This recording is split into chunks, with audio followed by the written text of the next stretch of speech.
오늘의 데일리 뉴스레터에 오신 것을 환영합니다. 1. 중국 군용기 침범 일촉즉발. 2. 미 최악의 시나리오가 현실로. 3. K2 흑표 무상 지원하라던 유럽. 초비상. 한번 진실을 알아봅시다. 중국의 도발은 현재 극도로 심각한 수준에 이르렀습니다. 최근에 공개된 정보에 따르면 중국 국방부는 산둥성 주변에 대규모 공군기지를 건설 중입니다. 이 기지가 완공되면 대한민국 해안선은 중국의 4세대와 4.5세대 전투기에 노출될 것으로 많은 군사 전문가들이 동의하는 의견입니다. 일부에서는 이 기지의 건설 목적이 일본과 한국에 배치된 미군을 억제하기 위한 중국의 전략일 수 있다는 의견도 있지만, 기지의 위치, 활주로의 길이, 경납고의 규모를 고려하면 이 의견은 의심해볼 만한 가치가 있습니다. 다시 말해 중국이 새롭게 건설하고 있는 공군기지는 일반적인 전투기뿐만 아니라 폭격기와 대형 항공기를 동시에 운용할 수 있는 전략적 거점이라는 의미입니다.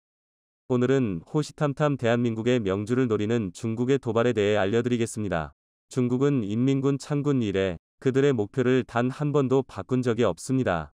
중국의 목표는 언제나 단 하나의 중국, 주변국의 정목을 통한 적화통일이었는데요. 중국은 세계의 군축 추세에 역행하며 경제 규모를 키우는 족족 국방비에 막대한 투자를 쏟아부었습니다. 실제로 스톡홀름 국제평화연구소 SIPRI 추산에 따르면 중국의 군사비 지출은 지난 20년 동안 연평균 6.6%나 증가했습니다. 그 결과 20년 전 200억 달러, 대한민국 절반쯤이었던 국방비는 현재 무려 12배 가까이 상승한 2,300억 달러인데요. 한화 약 300조 원에 육박하는 어마어마한 금액입니다. 이미 세계 2위였던 러시아를 제친 지 아득한데요. 오죽하면 이제는 정말 미국과 해볼만 하다라고 생각할 지경까지 도달했습니다. 지금 중국은 자신의 성장의 도취에 자제력을 완전히 상실했는데요. 일례로 지난 1월 대만 해협에 미정찰기가 진입하자 중국 공군에서 전투기를 출격시켜 일촉즉발의 상황을 연출하기도 했습니다. 남중국해에 위치한 파라셀 군도 근처를 비행하던 미 해군 RC-135 정찰기에 중국 J-11 전투기가 공대공 미사일을 장착한 채 접근한 것입니다. 더군다나 중국의 J-11 파일럿은 정말 미치기라도 한 것인지 겨우 6m 남짓한 거리까지 바짝 따라붙는 만행을 저질렀는데요. 심지어는 RC-135 내부 인원이 중국 파일럿의 헬멧까지 맨눈으로 확인할 수 있을 정도였습니다. 당시 두 전투기의 속도는 시속 약 800km에 달했는데요. 스치기만 해도 치명타인 속도로 바짝 접근한 중국의 이런 행동은 말 그대로 미국의 한판 물어도 거리낄 게 없다고 광고하는 수준입니다. 비단 몇 년 전까지의 중국이었다면 꿈도 못 꿀 일이었는데요. 미국을 언젠간 잡아야 하는 대마로 생각했지만 군사력의 차이가 비교 대상이 아니었기 때문입니다. 하지만 지금은 유치할 정도로 노골적인 도발을 날릴 정도가 되었는데요. 그만큼 중국의 군사력이 강력해졌다는 방증입니다. 특히 국제적으로 가장 강력한 영향력을 행사할 수 있는 해군력에서는 적어도 규모면에서 중국 해군이 세계 최대입니다. 중국이 보유한 함정의 수는 지난 20년간 약 3배 가까이 증가했는데요. 미 해군정보국 ONI의 첩보에 따르면 중국이 보유한 군함은 2015년 255척에서 2020년 360척까지 증가했습니다. 이는 미 해군이 보유한 함정의 총량보다 최소 60척 이상 많은 숫자입니다. 말 그대로 풀빵 찍어내듯 함정을 뽑아낸 건데요. 아이러니한 건 중국이 이렇게 빠른 조선 기술을 습득할 수 있었던 건 서방 세계의 민간 선박 대량 발주가 각종 설계, 공정 및 기술적 혜택을 제공했기 때문이라는 것입니다. 심지어 중국 국영조선소의 대형 선박을 가장 많이 발주한 나라가 바로 대만인데요. 결국 대만은 중국의 화전양면 전술에 속아 제 손으로 스스로의 목을 조른 셈입니다. 중국이 막대한 해군 물량을 갖추게 되면서 1990년 류아칭 해군사령관이 주장했던 돌연 전략이라는 망상을 실현할 수 있는 힘을 얻게 되었는데요. 물론 일각에서는 중국이 아무리 머릿수로 밀어붙여봐야 미국의 압도적인 질적 우위 앞에서는 무의미하다고 주장합니다. 그리고 이건 들린 말이 아닙니다. 해전에서 물량 차이는 상당한 이점이지만 결국 질적 우위를 무시할 수는 없을 텐데요. 문제는 중국이 상대하는 건 미 해군 전체가 아니라 태평양 함대라는 것입니다. 미 해군은 전 세계의 바다를 7개 구획으로 나누어 함대를 배치하고 있습니다. 중국 입장에서는 해군 총력을 동원해 서태평양 구획을 담당하는 미 해군 제7함대만 상대하면 되는 것입니다. 이미 미국의 수적 우위를 선점한 중국이라면 해볼만 한데 라는 생각이 드는 것도 무리가 아닌데요. 실제로 CSIS는 앞으로 닥칠 양안 전쟁에서 중국에 의해 미 해군 또한 괴멸적 피해를 볼 것이라 분석했습니다. CSIS는 2026년 중국의 대만 침공을 가정하고 24번의 시뮬레이션을 진행했는데요. 그 결과 중국은 약 1만여 명의 병력 손실과 함께 전투기 155대, 함정 138척이 파괴되며 끝내 대만 침공에는 실패할 것으로 예측됩니다. 또한 미국의 대대적 공습으로 인해 보급로가 끊기게 되면 수륙 양용함대의 90%가 파괴, 3만 명 이상의 전쟁 포로가 발생할 것이라 추산되는데요. 사실상 전멸에 가까운 피해입니다. 반면 미국도 절대 무사하지만은 않습니다. 전쟁 기간을 3주로 가정했을 때 미국은 무려 2척에 달하는 항공모함을 잃고 약 3,200명의 전사자가 발생할 것으로 보입니다. 또 중국의 대규모 미사일 공격에 270기 이상의 전투기와 수십 척의 함정을 잃게 될 것이라 전망했는데요. 제7함대가 니미츠급 항공모함 한 척을 필두로 타이콘데로가급 미지스 순양함, 주말특급, 알레이버크급 이지스 구축함 등 약 35대의 함정을 기본 편제로 운용 중이라는 걸 고려하면 결코 무시할 수 없는 피해입니다.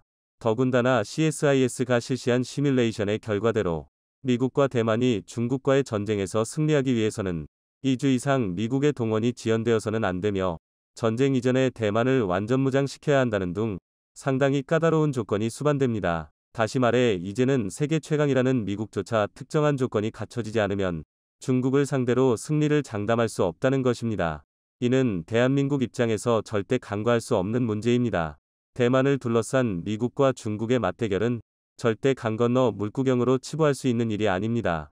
특히 중국이 대만을 침공하는 순간 북한도 대한민국을 침공할 것이라는 시나리오는 이미 정설로 받아들여지고 있습니다. 물론 대한민국과 북한의 군사력 수준을 비교하면 북한의 침략은 계란으로 바위치기나 다름없는 무모한 도발이 사실입니다.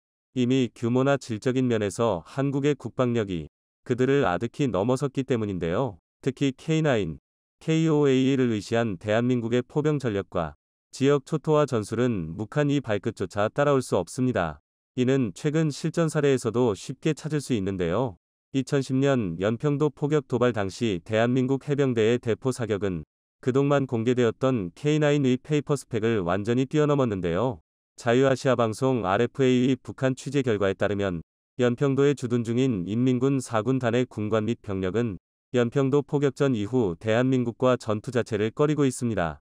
무게 선제 공격 미후 우리 군의 K9의 대응 사격에 북한은 10명 이상이 전사하고 30명이 상처를 입는 등 상당한 피해를 보았기 때문인데요. 심지어 당시 우리 해병대의 K9 포대는 이미 오전에 포격 훈련을 한 차례 진행한 뒤라 적재된 포탄도 없었고 일대는 오전 훈련 도중 기능 고장이 발생해 물발탄을 처리 중인 상황이었습니다. 이는 비단 육상뿐만 아니라 해상, 공중 어디서도 북한이 대한민국을 군사력으로 대적하는 것은 불가능합니다. 그런데 한쪽으로 기운 힘의 균형에 중국이 가세했다는 사실을 우리는 주목해볼 필요가 있습니다. 중국은 지난 1992년 한중수교가 시작되며 아시아의 평화 분위기가 흐를 때도 뒤에서는 대한민국을 겨냥한 단거리 탄도미사일 800개를 해안선에 배치해왔습니다. 그런데 이 정도 사건은 약과입니다.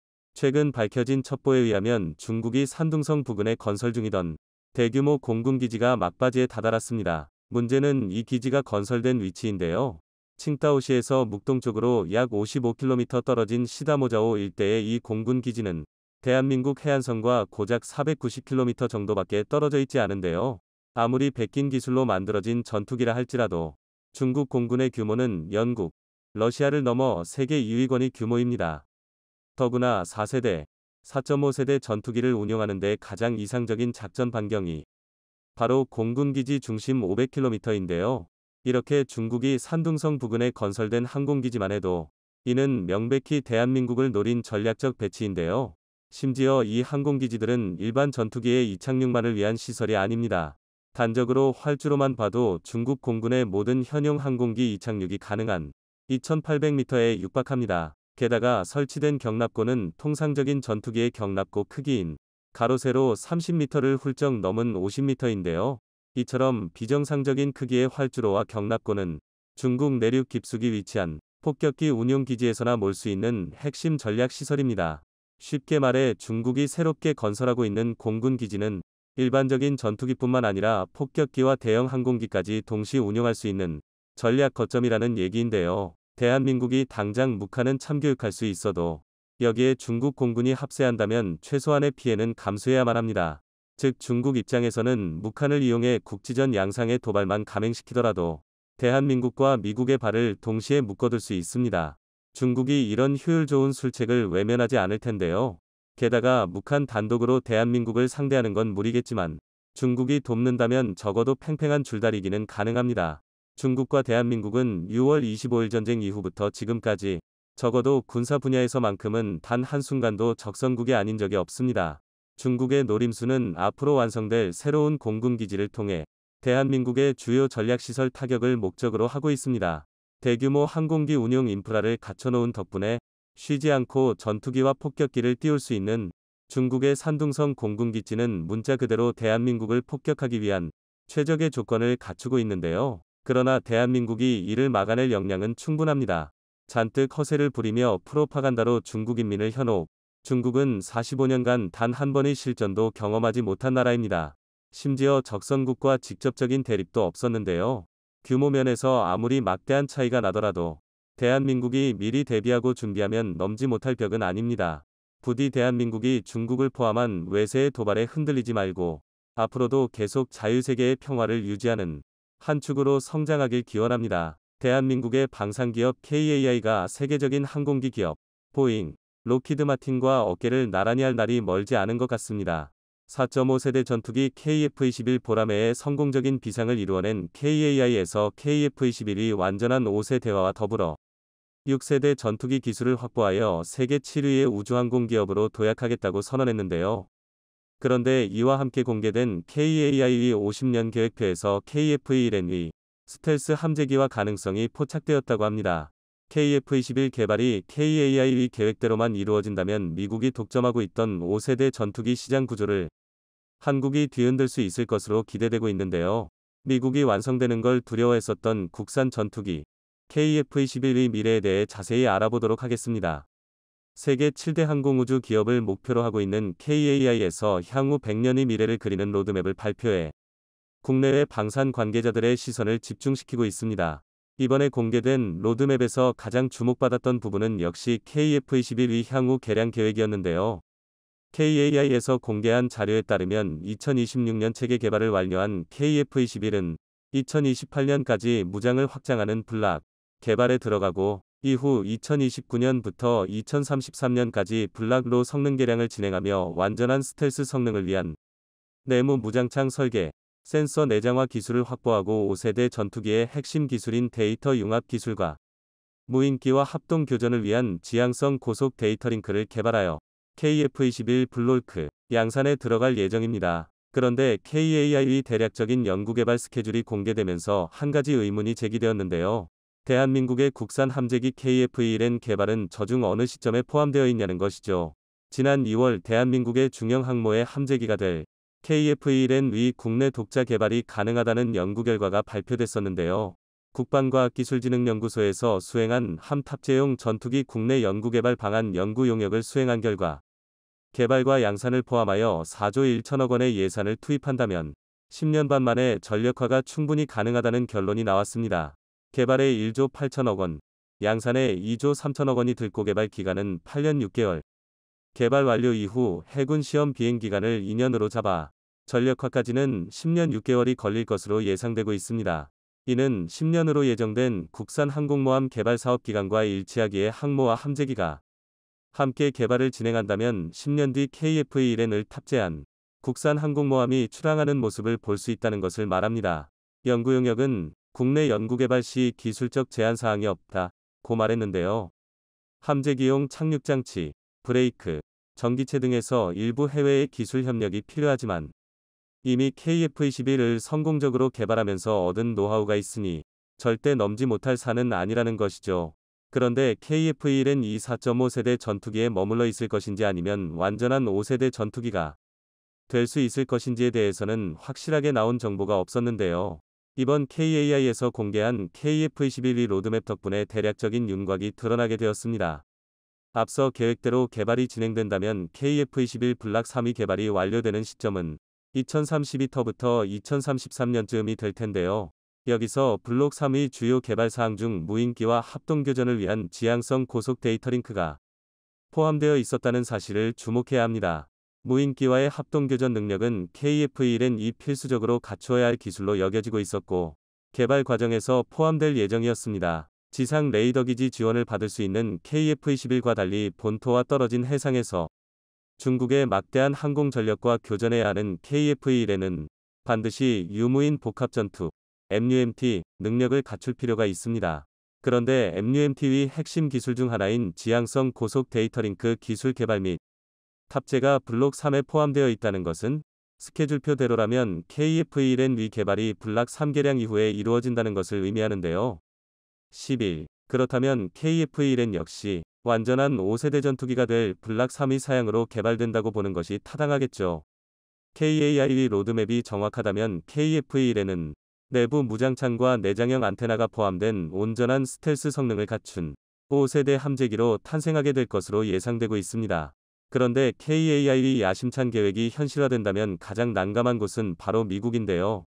지금도 미국이 5세대 전투기 시장을 거의 독점하고 있는 데다가 5세대 함재기 부분에서는 미국의 F-35B를 대체할 수 있는 전투기가 아예 없는 상황입니다. 하지만 4.5세대에 그칠 것으로 예상되었던 KF-1N 블록 3에 기반하여 제작되어 5세대 스텔스 함재기가 되어버린다면 우습게 보던 한국에서 F-35B의 강력한 경쟁자가 탄생하게 돼버리는 것인데요. 게다가 중형 항모에서 운용할 경우 KF-1N이 오히려 F-35B보다 많은 이점을 가지고 있습니다. F-35B는 리프트팬을 장착해 경항모에서 운용할 수 있도록 수직이 착륙이 가능하지만 리프트팬이 동체에서 많은 공간을 차지해 무장 탑재력이 F-35A에 비해 20%나 줄어들게 되었습니다. 게다가 F-35B는 공대함 능력을 갖추지 못해 항모의 공격력을 떨어뜨린다는 지적도 받아왔었습니다. 반면 KF-1N은 F-35B를 월등히 능가하는 무장을 갖추게 될 예정인데요. 우리 연구진들이 개발하고 있는 KF-21의 국산 독침 무기들의 실체가 서서히 드러나고 있습니다. 현재 전투기와 무장을 한 세트로 수 있는 국가는 미국이 유일했지만 그 자리를 마하의 속도로 성장하고 있는 한국이 위협하고 나섰는데요. 과거 KF-21의 무장 선정 과정에서 미국이 KF-21에 탑재될 국산 AESA 레이더와 미국의 공대공 미사일 AIM-120 암램 인티 통합을 거부하면서 한국은 상당히 골머리를 썩어야 했었습니다. 이는 명백히 미국의 방산 영향력에서 벗어나려는 한국에 대한 미국의 경고였는데요. 그러나 KF-21이 보여준 가능성에 오히려 유럽 방산 기업들이 접근해오기 시작했었습니다. 범유럽 미사일 제조 기업인 MBDA에서 KF-21의 새로운 공대공 미사일로 미티어 미사일을 제안해온 것이었죠. 현존하는 비가시거리 공대공 미사일 BVRAAM 중 최강이라 평가받고 있는 미티어 미사일은 덕티드 램제트 기술을 탑재하여 400km에 달하는 사거리에 일반적인 고체 추진 미사일의 3배가 넘는 마하 4의 속도를 자랑합니다. 여기에 미국의 단거리 공대공 미사일 AIM-9 사이드와인더 대신 독일에서 제안한 더 뛰어난 성능의 IRIS-T 미사일을 채택하면서 전부 유럽제 미사일로 교체하게 되었습니다. 유럽 방산기업들이 먼저 한국에 손을 내미는 예상치 못한 사태에 당황한 미국에서도 미사일 인티를 허가해주면서 KF-21은 한국, 미국, 영국, 독일의 무장이 모두 탑재 가능하다는 세계 방산사를 뒤져보아도 유례없는 무장 옵션을 갖춘 전투기가 되었습니다. 세계 최고의 공대공 미사일들만 골라 쓸 수 있게 된 KF-21이지만 공중뿐만 아니라 지상과 바다 역시 완벽하게 제압하는 전천후 멀티롤 전투기를 목표로 하고 있기에 국산 독침 무기 개발도 진행하고 있었는데요. 지난해 직경 533mm 위 한국형 초음속 대함미사일을 개발하여 전력화에 성공했었다는 소식 전해 들으셨을 겁니다. 그리고 이 국산 초음속 대함미사일을 소형화하여 KF-21의 공대함 무장으로 탑재하는 연구를 진행 중이며 올해 초 첫 발사 시험에 성공했다는 소식이 전해졌었는데요. KF-21의 강력한 화력이 될 초음속 공대함 이 유도탄은 직경 400mm의 최대 속도는 마하 4, 최대 사거리는 500km급으로 예상되고 있습니다. 게다가 초저고도 시스키밍 비행까지 가능해 완성된다면 대한민국 공군의 공대함 결전 병기가 될 것으로 기대받고 있습니다. 또한 장거리 공대지 순항미사일의 최강자인 KPD-350 타우러스 미사일의 한국 버전인 천룡 공대지 미사일의 시범 개발 역시 얼마 전에 끝마쳤는데요. 500km에 달하는 사정거리를 가진 타우러스 미사일 등 1500m 상공에서 발사 후 30m 수준까지 하강하여 초저고도 비행을 하다가 목표 지점에서 3000m 상공까지 급상승한 후 수직 낙하하면서 관동력을 극대화하는데요. 6m 두께의 철근 콘크리트도 가볍게 관통할 수 있는 벙커버스터 미사일로 북한의 핵심 군사시설을 타격할 킬체인의 핵심 무기 중 하나입니다. 이러한 타우러스 미사일을 국산화하여 KF-21은 물론이고 FAO에까지 탑재할 수 있도록 소형화할 예정인데요. 한국형 타우러스 순항미사일은 자세한 스펙은 공개되지 않았지만 최소 타우러스 이상의 성능을 목표로 개발이 진행되고 있습니다. 타우러스와 천룡의 가장 차별화되는 요소는 천룡 미사일에는 스텔스 설계와 스텔스 도료가 적용된다는 것입니다. 그렇지 않아도 초저고도로 비행하는 미사일은 탐지하기 어려운데 스텔스 기술까지 적용된다면 절대 막을 수 없는 KF-21위 독침 무기가 될 것으로 기대받고 있는데요. 그런데 한국에서 한국형 타우러스 미사일을 개발하게 된 배경에도 미국의 갑질이 있었습니다. 과거 대한민국 공군에서는 미국의 스텔스 순항미사일 JASSM을 도입할 계획을 세웠었지만 F-15K와의 무장 동합 문제와 함께 미국에서 판매를 거부하면서 결국 유럽의 타우러스 미사일을 도입해야 했었습니다. 정확한 이유는 밝혀지지 않았지만 당시 주변국인 중국과 일본의 반발로 인해 수출을 거부했던 것으로 추정되고 있습니다. 그리고 이렇게 타우러스를 도입하면서 2차 사업으로 기술 이전을 받아 한국형 타우러스 천룡 공대지 미사일의 개발이 시작되었습니다. 2021년 탐색 개발을 마친 천룡 미사일은 본격적인 체계 개발에 들어가 2028년 개발이 완료될 예정으로 향후 양산될 KF-21 블락 3화 KF-1에는 아시아 최강급의 순항미사일이 탑재될 예정입니다. 오랫동안 미국은 한국 방산을 자신들의 통제하에 두려고 수많은 갑질을 저질러 왔었습니다. 선진국 중에서 한국만큼 방산 지출 비율이 높은 국가도 없었기에 미국의 입장에서는 절대 놓칠 수 없는 시장이었기 때문이죠. 하지만 누르면 누를수록 더 튀어오르려고 하는 용수철 같은 한국은 미국이 주지 않으려던 기술까지 우리 손으로 만들어내며 독보적이었던 미국 방산의 자리를 위협하고 있습니다. 미국의 텃세에도 자주 국방을 이루어낼 수 있도록 피땀을 흘려온 방산 역군들에게 박수를 보내며 국산 미사일을 달고 5세대 전투기로 완성된 KF-21이 날아오를 날을 고대해봅니다. 최근 우크라이나 상황이 장기전으로 돌입하면서 국제사회가 의견을 대립하고 있습니다. 장기간의 군사적 대치 상황으로 글로벌 공급망과 에너지난이 유발되는 가운데 누군가는 이번 일로 많은 이익을 보고 있고 누군가는 또 커다란 손해를 보고 있어 같은 동맹국 그룹에 있지만 갈수록 의견 차이가 생길 수밖에 없습니다. 최근엔 한국의 안보 위협을 느끼는 유럽과 중동 등 전 세계를 대상으로 방산무기 수출을 늘려가자 일부 국가들에선 우크라 상황으로 방산 대국이 된 한국이 우크라의 군사물자를 직접 지원해야 한다는 황당한 주장까지 나오고 있는 상황입니다. 미국과 유럽 등 주요 서방 국가들이 우크라이나에 직접적인 무기 지원을 하는 이유는 인도적인 지원이 아니라 동유럽과 붙어 있어 유럽 대륙과 생활권을 공유하는 우크라이나가 러시아에게 넘어간다면 유럽의 안보 불안과 국방비용 증가 등 여러 가지 계산에서 불리하기 때문에 직접적인 지원에 나서고 있습니다. 이에 반해 한국은 우크라이나에게 직접적인 빚이 없으며 우크라이나가 한국전 참전국도 아니지만 현재까지 도의적으로 방탄헬멧과 구호용품 등 비살상 물자를 지원해주고 있습니다. 반면 군수물자 위주로 지원하는 서방 국가들은 최근 우크라이나 지원 예산과 금액이 너무 커져 부담감을 느끼는 가운데 한국의 방산 장비가 좋다는 소식을 들었는지 한국의 지원을 촉구하고 있다는 소식이 나오고 있지만 얼마 지나지 않아 한국의 이런 주장을 한 사실을 후회하는 상황이 나오고 있습니다.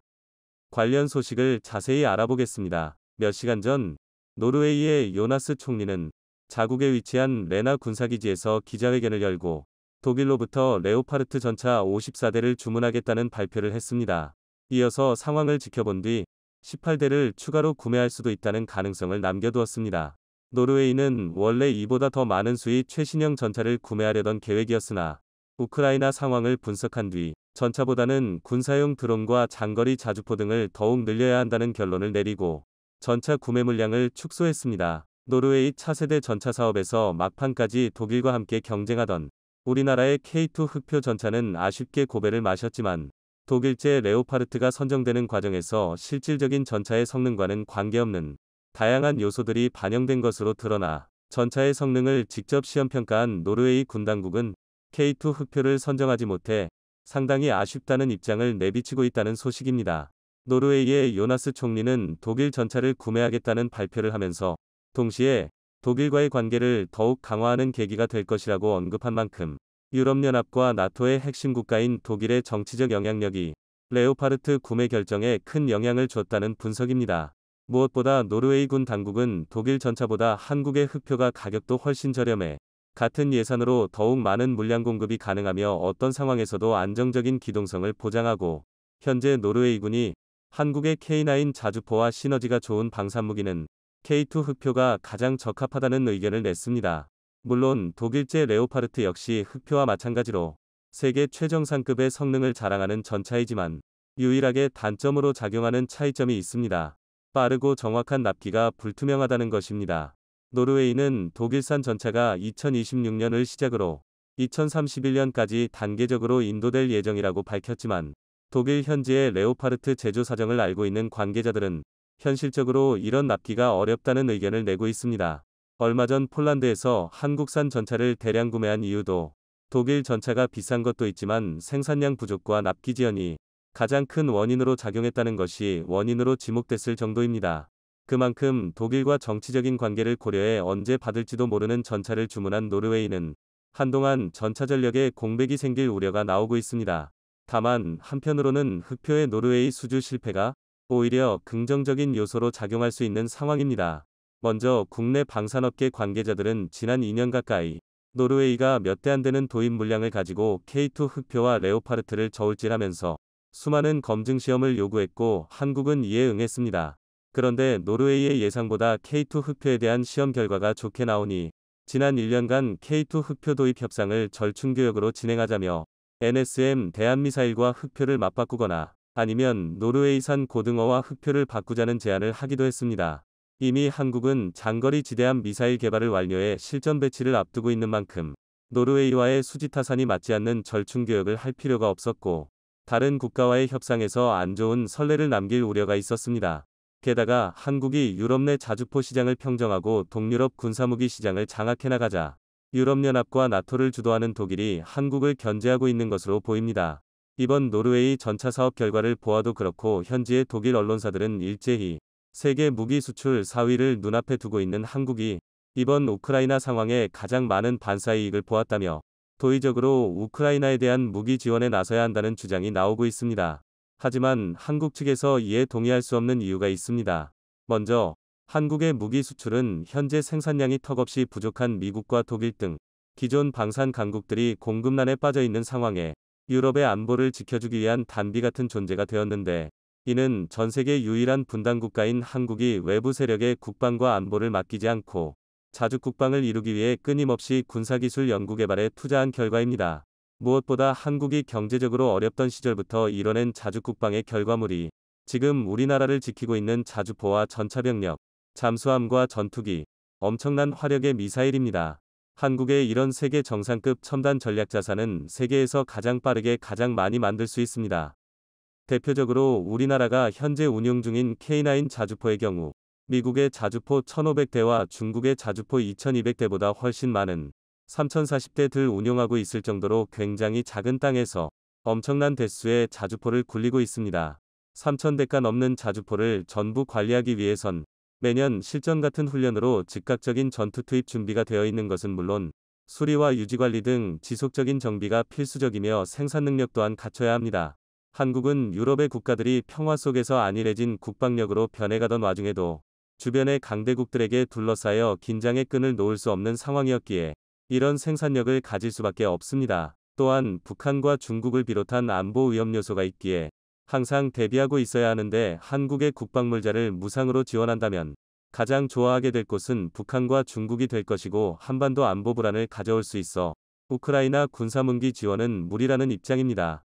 그리고 한국이 군사무기 지원을 하게 되면 독일과 같은 유럽 국가들이 경제적으로 부담을 덜게 됩니다. 현재 독일은 자국 내 포탄과 탄약이 부족할 정도로 우크라이나에 지원을 하고 있는데, 한국이 지원에 합세하면 잠시 숨을 돌리고 자국 생산 물량 확보에 여유가 생긴다는 것입니다. 즉 한국이 국방력과 경제적으로 손해를 보는 만큼 제3국가들이 이익을 보는 것입니다.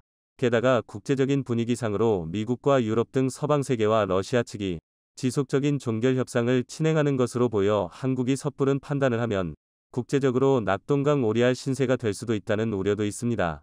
근본적으로 이번 사태의 원인인 러시아의 확장을 유럽연합 측에서 미리 막지 못한 이유는 지난 수십 년간 러시아산 에너지에 의존하는 정책인 노르트스트림 프로젝트가 진행되었기 때문입니다. 독일의 메르켈 총리가 집권하면서부터 독일 주도로 러시아산 석유와 천연가스를 파이프라인을 동해 운송받자는 계획을 세웠고 그 결과 독일과 유럽은 러시아산 에너지에 자국 에너지 80%를 의존하는 역사적인 오판을 했습니다.